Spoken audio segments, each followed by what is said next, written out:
Hello Nagarani ma'am, నమస్తే. నమస్తే Sumalatha madam గారు, ఎలా ఉన్నారేంటి? బాగున్నాను, నీవెలా ఉన్నావు? నేను కూడా చాలా బాగున్నాను. ఏంటి ఈ మధ్యన కనిపించడం లేదు మీరు అసలు?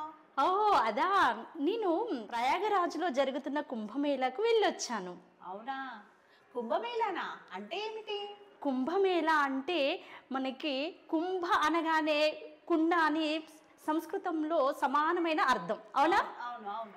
అయితే కుంభ అనగా కుండ అని అర్థం. మరి మేళ అంటే ఏంటంటే అందరూ వివిధ ప్రదేశాలలో ఉండేటువంటి జనాలందరూ కలిసి ఒక దగ్గర కలిసి పోగయి మాట్లాడుకుంటూ ఉంటారు, అది మేళ అంటారు. అలా అందరూ ఎక్కడెక్కడో ప్రదేశాల నుంచి వచ్చి ఒక దగ్గర కలుసుకోవడమే మేళ.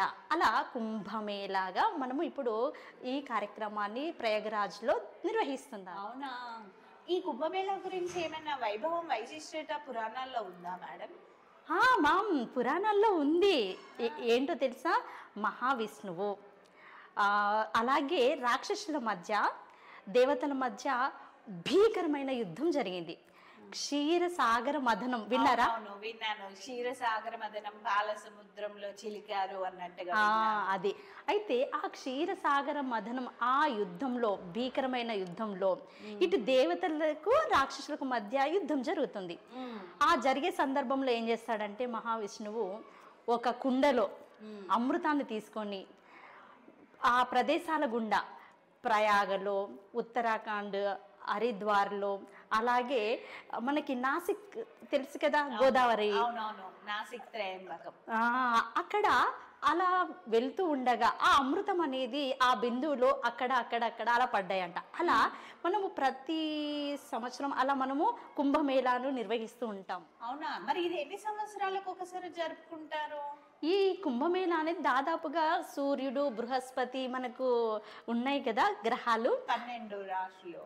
12 రాశులు కాకుండా ఇక్కడ మనకి గ్రహాలు, సూర్యుడు అనేవి ప్లానెట్స్, అవి ఒక స్థానం నుంచి ఇంకొక స్థానంలోకి గనక వెళ్ళినట్లయితే ఈ కుంభమేళా అనేది నిర్వహిస్తూ ఉంటారు. ముఖ్యంగా 3 సంవత్సరాలకు ఒకసారి, అలాగే 6 సంవత్సరాలకు ఒకసారి, అలాగే 12 సంవత్సరాలు. కానీ ఇప్పుడు విశిష్టత ఏంటంటే కుంభమేళా విశిష్టత నాగరాణి మామ్, 144 సంవత్సరాల తర్వాత ఈ యొక్క కుంభమేళా అనే కార్యక్రమాన్ని ప్రయాగరాజ్లో చాలా అత్యద్భుతంగా నిర్వహిస్తున్నారు. అవునవును, నేను కూడా వార్తాపత్రికలలో, టీవీ ఛానల్స్లలో దీని గురించి చాలా చూస్తున్నాను. ప్రజలందరూ ఎక్కడెక్కడి నుంచో వచ్చి కుంభమేళాలో పాల్గొంటున్నారు.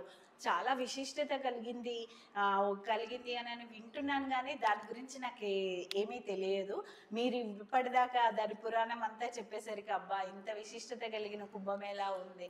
మరి ఇది ఎప్పటి నుంచి స్టార్ట్ అయింది మ్యామ్? నేను వెళ్ళొచ్చా మరి? వెళ్ళొచ్చు నాగరాణి మేడం. ఇది జనవరి 13వ తేదీన ప్రారంభమైంది ఈ ప్రయాగరాజ్లో జరిగేటువంటి కుంభమేళా. అలాగే మనకి మహాశివరాత్రి సందర్భంగా ఫిబ్రవరి 26వ తేదీ వరకు ఈ కుంభమేళాను నిర్వహిస్తారు. ఎందుకంటే మనకు అత్యంత ప్రీతికరమైనటువంటి శివుడు ఆరాధ్యం మనం చేస్తూ ఉంటాం కదా.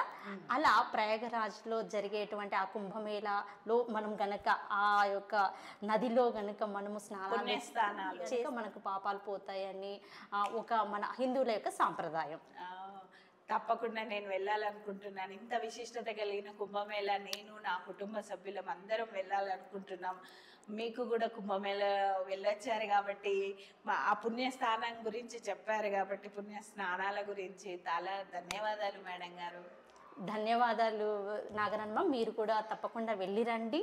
అలాగే మన ఢిల్లీ పాఠశాలలో ఉండేటువంటి తల్లిదండ్రులందరికీ కూడా కుంభమేళాలకు కూడా వెళ్ళి మీరు కూడా ఆనందాన్ని, అలాగే మీ యొక్క ఆశీర్వాదం కూడా ఇంకా పెరగాలని, ఆశీస్సులు ఉండాలని మేము కోరుకుంటున్నాం. ఈ అవకాశం ఇచ్చినటువంటి ముఖ్యంగా మన సిమి మేడం గారికి ప్రత్యేక ధన్యవాదాలు తెలియజేస్తున్నాను నాగరాణి మేడం.